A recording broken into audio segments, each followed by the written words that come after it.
is a Louisville-based artist and educator working now at University of Louisville. Is that correct? Yes. Yes. And then Anthony R. Green, is he in the room? There he is. Hey, Anthony.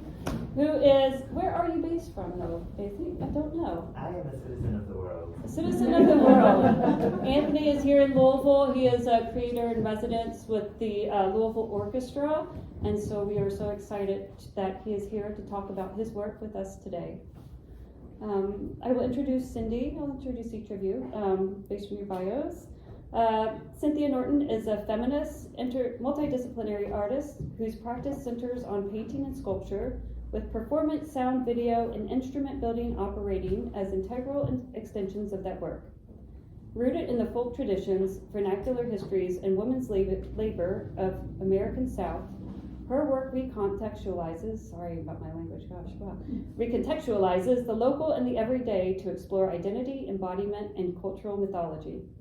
Often working through fictional personas, most notably Ninny, Norton uses humor, alter ego, and performative voice to interrogate gendered labor, regional identity, and political consciousness. Across media, her work functions as both poetic and critical inquiry, guided by a belief in art's power to disrupt normalized narratives and expand awareness of the human experience. She has received her MFA from the School of the Art Institute of Chicago and has maintained an active professional practice for more than 3 decades, exhibiting nationally and internationally. And we are so happy to have you back in Louisville. So let's welcome Cynthia.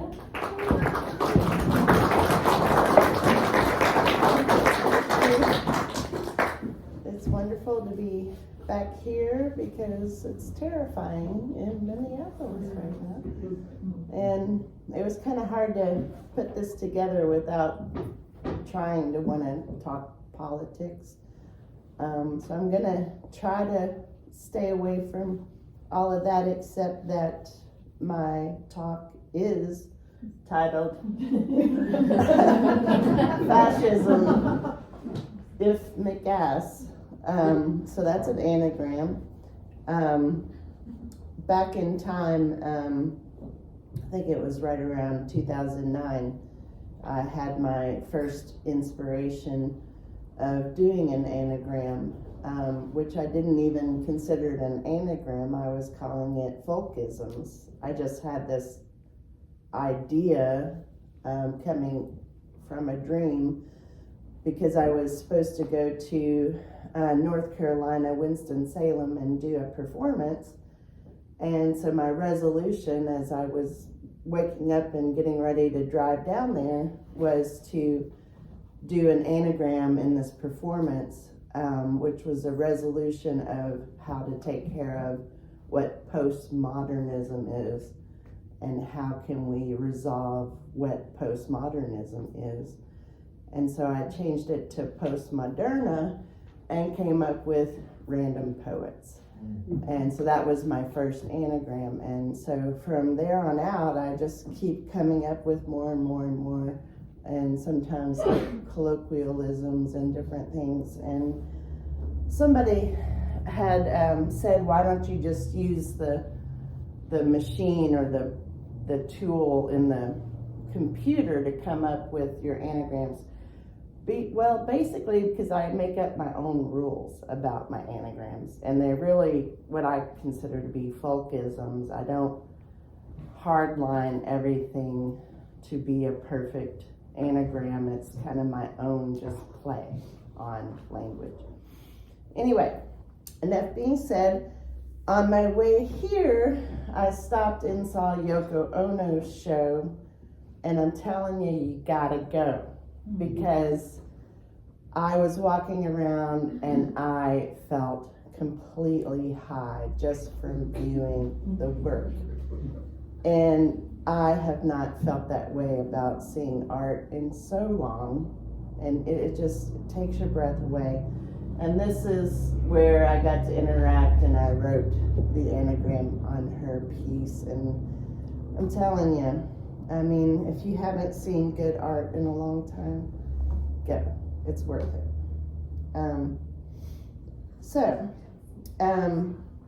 The first thing I want to talk about is the politics of art. You cannot escape politics in art. Don't even try, because art is subversive, and that is important. And art is not entertainment. You've got to stop thinking that way, because it is subversive. It is there to undermine, the Gilded Age of what we're like looking at these days. If you're just trying to make art to sell, that's the wrong action. It's completely the wrong action. It's fine to make beautiful things, but really art is a mechanism of doing something to make change, really. And art is an idea more than anything else, more than an object. Knowledge is power. I grew up in a family where my dad had a bit of fame in the city we lived in.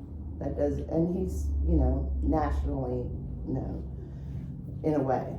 But so he was in politics, and our family was in politics. And so it's just the way we were brought up, and it's just always been very ingrained in the way we think and react, and we're always kind of like on edge about these things. But so in studying art, you are immersed in a lot of philosophies. And so Eastern philosophy in particular is the, I don't want to say it's the cornerstone of it, but it is a major influence of my work. And the way I put it is that Eastern philosophies teach us how to live, and Western philosophy teaches us how to die right. So, it's kind of like the yin-yang is always around, and the catch-22 is always around too. But if we're looking at the Eastern philosophy in art, basically life is a bag of experiences, and the body is the way we experience the world. And through the body is performance. And from the 60s, late 50s, 60s, 70s, into the 80s, performance art was a very important way of talking about art and the body and how we experience the world through the senses. And it was also a feminist mechanism, even for men to take on performance as a feminist, you see, because it was the equalizer, the body. And it was an equalizer because of not using technology, reducing to the body and sharing politics and what's going on in a space, whether it be a white cube or anything. What's coming to mind is like Vito Acconci underneath his, basically like a stage, and he was masturbating. That's one performance, it's radical. But it's also, in a way, sharing your soul with an audience. And this is why performance and politics, all of this is so important. Why is it important? Because it's a peaceful protest, and it's an integral part that helps us not have Trumps in office. And it's a peaceful way for us to interact with the aristocracies and the people that we might not come into contact with every day, right? And so when you look at my work, you're going to see eventually that I went to Crete and I went to seek out what is called Montanatus. And Montanatus is the original form of what I call talk therapy. It's where you're expressing your emotions in a loosely put song format, poetic format, and maybe with a beat or a instrument.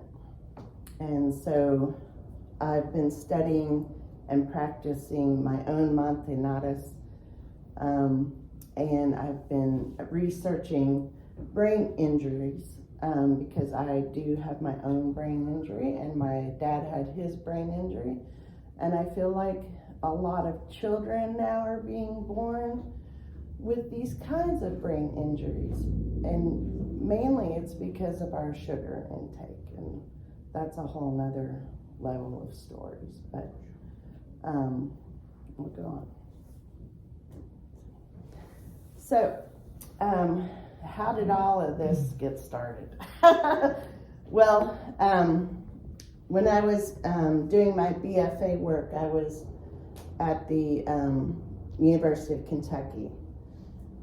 And I got lucky that there was a visiting artist there, Sean Brixey, who came from MIT. And he worked directly under Otto Pina, who was really the head of the Zero Group. And I don't know if you know anything about the Zero Group, and it's very hard sometimes to research about the Zero Group. But they were very interested in science and art and the conjunction with science and art. And so when I was taught my bachelor's, I was just so immersed in this connection between science and art, and it really inspired me.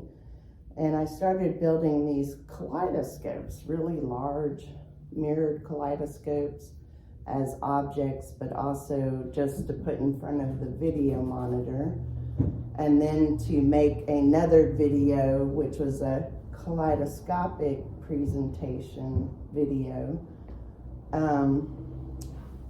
of my performance. So here I was taking frozen clothes. They were, I took cyanotyped images from Depression era advertisements. And so I cyanotyped a bunch of clothes and froze them in a freezer, pulled them out, put them on an ironing table. Took the iron, went whoosh, whoosh, crack, and then you would see the steam from the iron was coming out, and there's my hands around it, and then you would see it on the bed projected, and then this is all undulating, and you would hear my voice telling the story or singing. And at this time I didn't really do my own music, but it was called Lonesome Array of Winter, and I had an instrumental piece that I had selected from a bluegrass artist. And I had gotten this gate from like the sculpture department, and I had sandblasted it as the headboard. And then there was a lot of other things going on in my BFA exhibit, but I've reduced it down so we can keep going. So this was 1992, and I got my BFA, and I applied to the Art Institute of Chicago, applied to a lot of different schools. I got into a few, and I decided to go to the Art Institute because I was interested in kinetic art and performance art.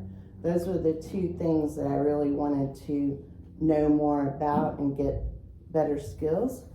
And so then I went to the Art Institute.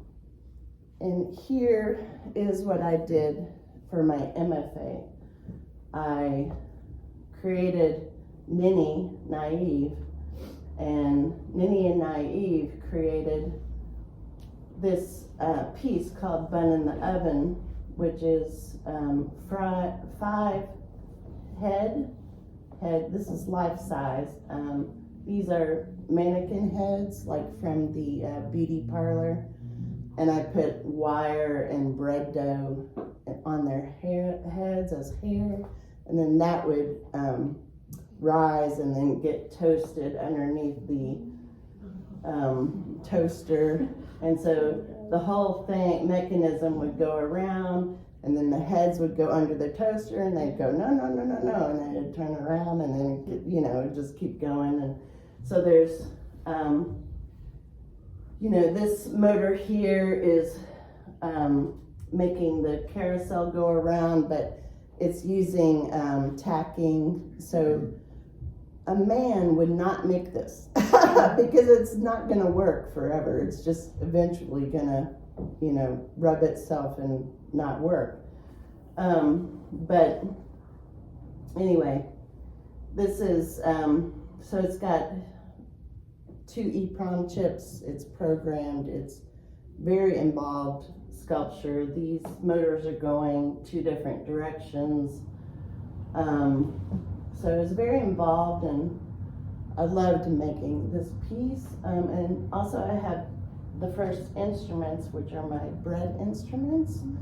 So I would cook these bread doughs and hollow them out and shellac and glue and harden it up, and then I would put the badminton rackets on it and made a whole narrative video documentation of Ninny Naive, which you can see on my YouTube channel, which I'm not going to pull up because we've got a lot to go through and it would take a long time. But that was my first album. It's called Ninny Cotton Candy Country, and it's actually a love letter to Led Zeppelin. It's got a lot of interesting songs on there, like Spoonful. It's got a Ninny New Ninny song, which is an interesting song as well. And it's got Pretty Polly on there, which is a folk traditional song. And that song actually got written about in Greil Marcus's book Invisible Republic, which eventually got changed to the name The Old Weird America, which is interesting. So I got mentioned by Greil Marcus, which was super exciting. That happened in 1996. This performance happened in 1994 when I was studying at the Art Institute of Chicago. So that's how that happened.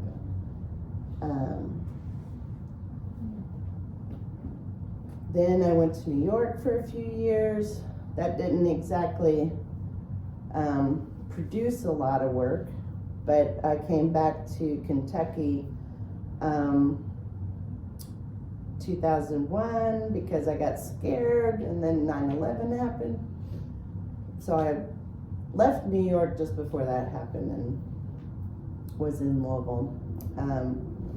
And so when I came back here, I was interested in a few things, but I had this idea that I was carrying with me from the Art Institute of Chicago. So when I was in New York, I was exploring experimental music and trying to bridge a gap between electronic music and folk music, and how can these two things, how can I bridge a gap between these things? And Loop Pedals and Faust opened that door to me. So I was like, what? I'd like, let's get on this. Let's make something happen here. And so when I came back, I was looking for some kind of source of grant money, and I had tried everything I could in different other places to get grant money. The only peoples that would give me money was the Kentucky Foundation for Women. And if it wasn't for that foundation, I don't know what would happen, but this Dancing Squared came out of that foundation. And Dancing Squared is a piece that has a disco ball on top. Now, this piece is about light and consciousness, or that's how it came upon me to make it. Now, it might mean something completely different to the audience or who views it, but the impetus for me to make it, it's about light and consciousness and how we come to organize ourselves. And it's also about geometry and squares and, again, pattern and how we organize pattern.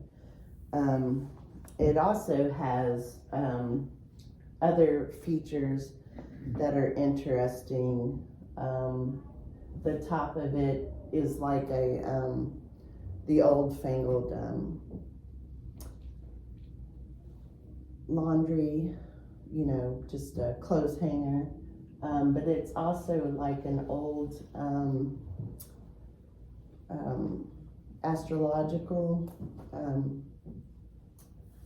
chart, and the money that I got from selling this to 21C, I put into making an album, which Mark is here. He helped me do a lot of the music on this album, and the Estonians, the performance art group, came into town and they did some backup vocals on it as well. And so I finally got to make another album, and that took a long time, from 94 to 2008. But when you're exploring New York and different places, it takes a while. And this is Fountain Emotion from 2003. I love this piece. This one was also in the Old Weird America.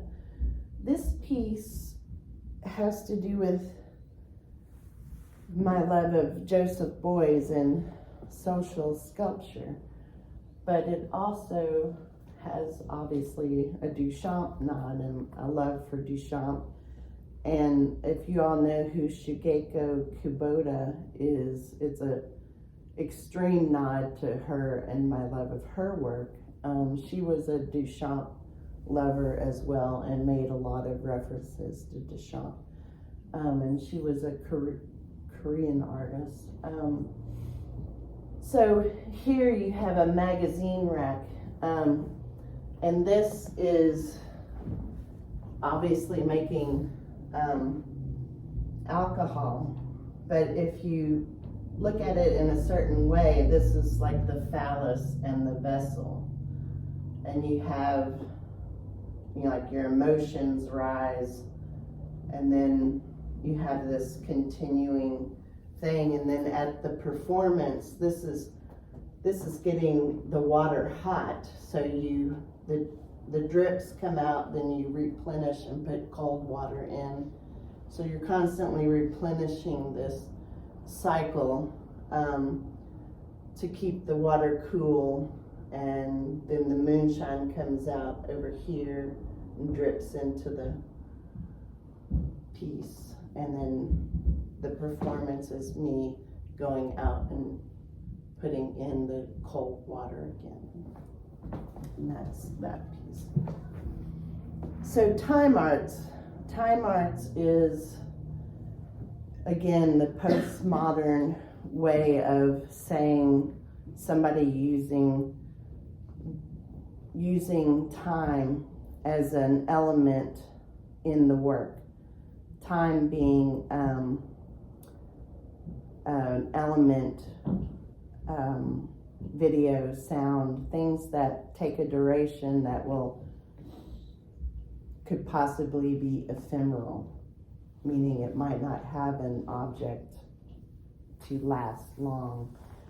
And here I'm at 2009 and went to Seoul, Korea. And I'm using Black Oak Tree, which is a John Jacob Niles song.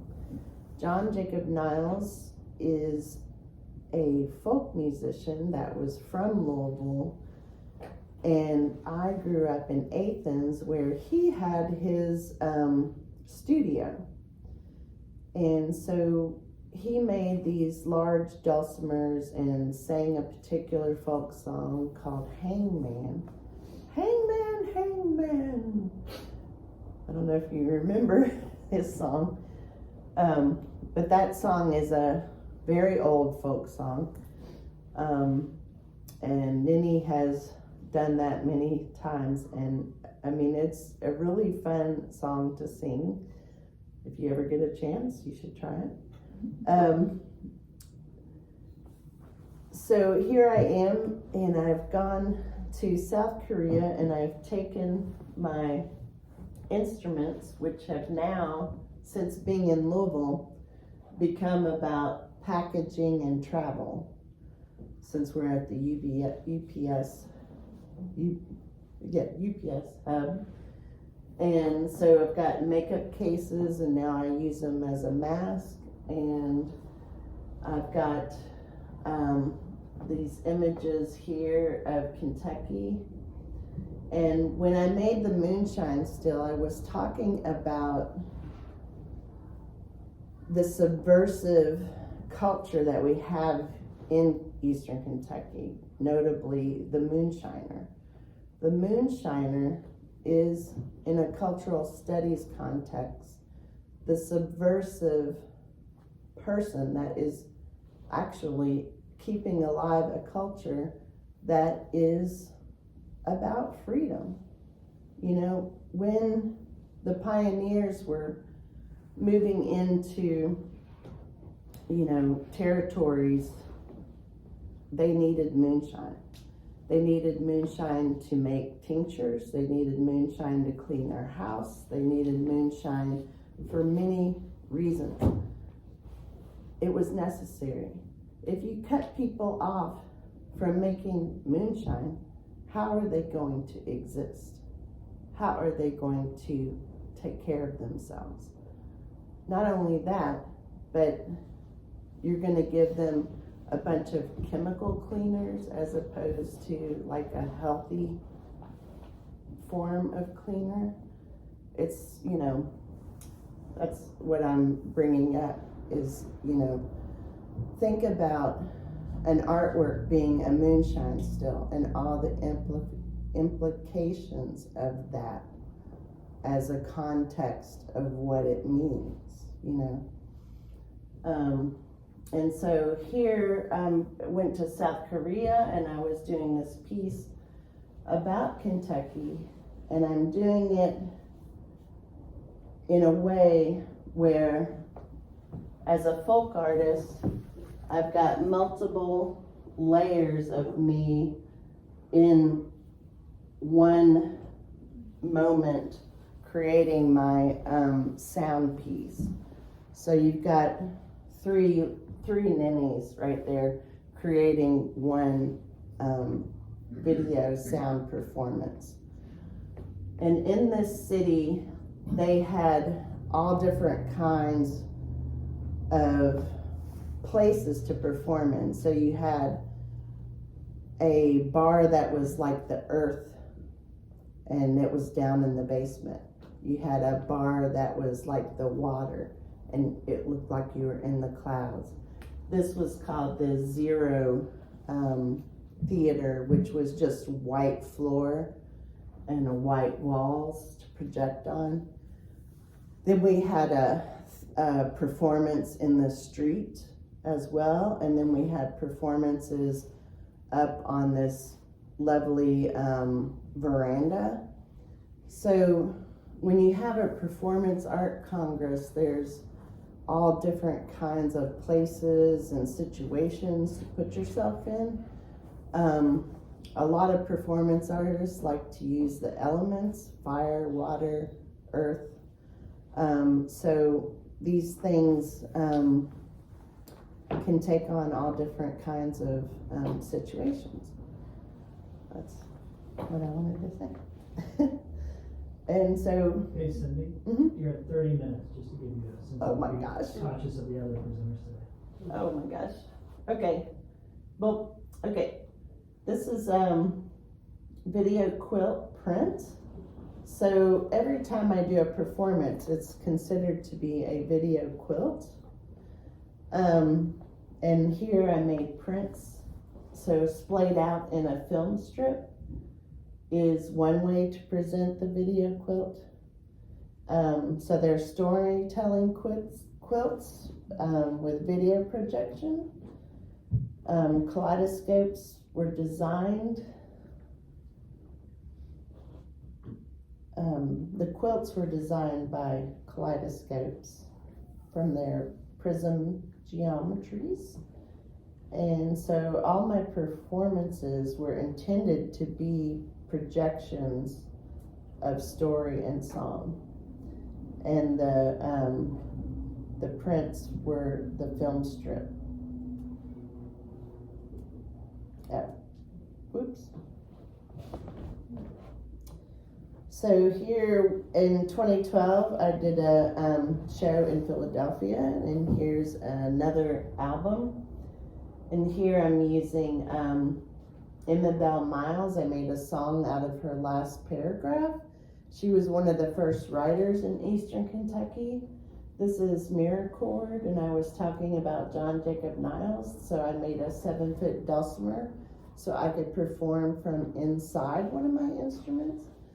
So I wrote a song, Freedom Rings Placed Within, and it's talking about your domain, like on the internet, is your place of freedom. And I'm showing myself inserted in the architecture of the Morris galleries, the historic galleries. And I also went back to painting and made a first painting. This is a memory of a fox running around in Athens, Kentucky in the snow. And I was connecting to Winslow Homer's piece, The Fox Hunt. Then I made reflections on a tour I went with Non Grata across Europe.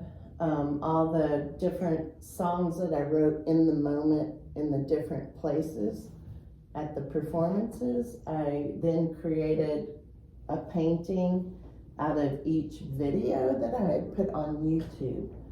So each one of these is a different place. This is Pori, Finland, Riga, Latvia, Paris, Estonia, Berlin, Malmo, Sabadell, and then that one's Florida.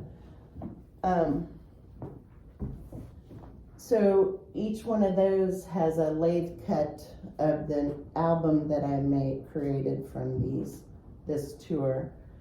And so the lathe cut lives behind the panel of that painting. So each song had a corresponding piece. This is called Mossy Limb. This is a oil painting. Mossy Limb is an anagram for symbolism. Here it's a colloquialism to say, or I don't know if that's the right word. If the creeks don't rise, we'll see you tomorrow. Meaning, if I don't cry too much, you'll see me tomorrow or whatever. But so here, Minnie is blindfolded and she's on her mossy limb, worried about, will she see her lover ever again? I don't know. And then here is, it's what I call the ego machine. It's called therefore, ergo, and you have the yin yang auto harps. And here we have lyricism. This is the root mother, and she's tripping over her roots next to a brook, and she's doing the lotus bloom. The lotus bloom is a John Jacob Niles song. It's talking about the very, very hard process it takes to reach enlightenment, and maybe many psychoses you go through to reach enlightenment. And the Hugo Ball is referencing the first performance artist. Hugo Ball is his name. And back here you have Robert Plant's symbol from Led Zeppelin.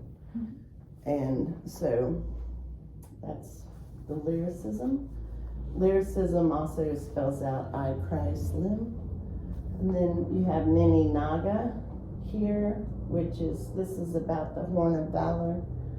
This is Larry and LaDonna's pool, if you all know Larry and LaDonna. And Nini Naga is in this pool, and she has her Horn of Valor, which is the conch. These are Buddhist symbols. And here you have conch shells there. And this is the first chakra, the root mother. This is the sacral chakra, the second chakra. And in 2018, I had gone to Crete, and I had made this screen print of the canoe mandala, which is something I had been holding on to and thinking about for a long time. But I went there to study Manthanadas, as I had mentioned.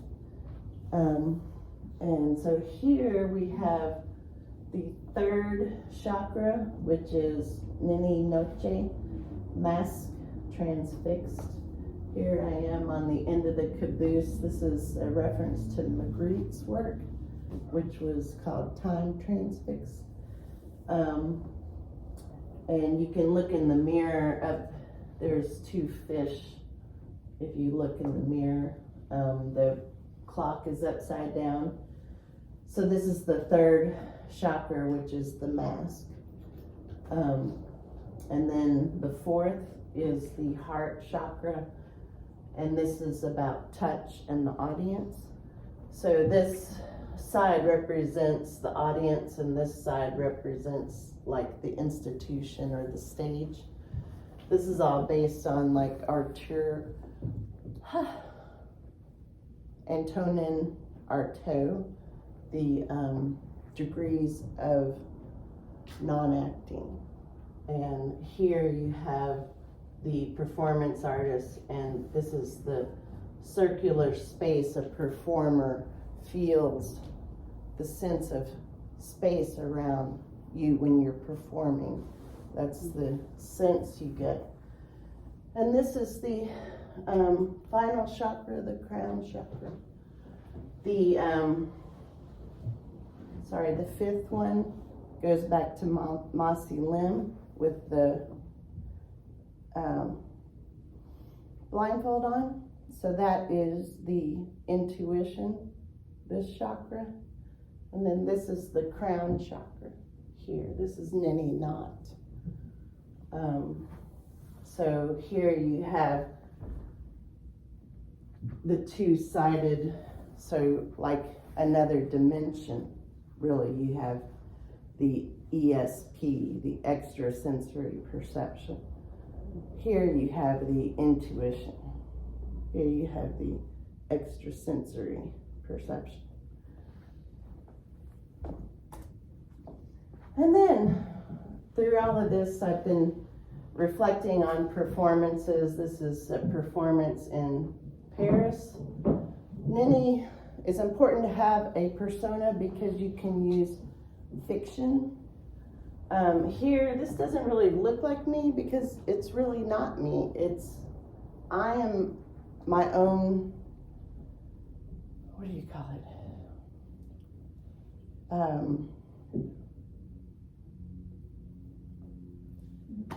Model. I'm just a model. So this doesn't need to look like me, really. It's just a character, right? And then I have Sotheby spells out the bossy. And then this is red oak tree, which is a 4-sided instrument, which I've been wanting to do for a long time. Originally it was supposed to have, or I might make another one with 4 dulcimers, which would be rather large, but I reduced it to make this one, which is more like 4 mandolins. And here's where I went, in 2023, I went to Scotland to do an art residency in screen printing. And these are some more drawings and prints that I've been making. This is a oil on canvas, and I started playing around with the idea of Japanese banners, screens, and hanging things in a kind of tartan style as well. Playing with anagrams again, so paganism spells out Nips MAGA. I think that's pretty good. Stoicism spells out ITOS Mike, so it's kind of a good one. And then I like this rune. This is called the Kiss, which was a lithography, but I turned it into a photograph. It was rather small, but then I've blown it up. And here's the final. So September, I went up to my friend who I went to the Art Institute of Chicago with, and she has bought this lovely place called the Alhambra, which is a replica of the one in Spain, but this is the room that's adjacent to it, which used to be a swimming pool, but now this is her studio gallery, and she invited me to come and show my work as an extension of a piece that she did, which was about the 2 children that got shot in the cathedral that awful day. And so under her tutelage, I created Angel's Dance. There were 2 children that died, and so this is Angel's Dance.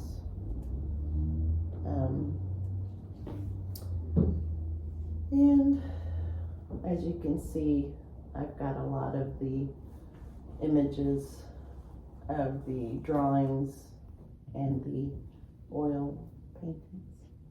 Any questions?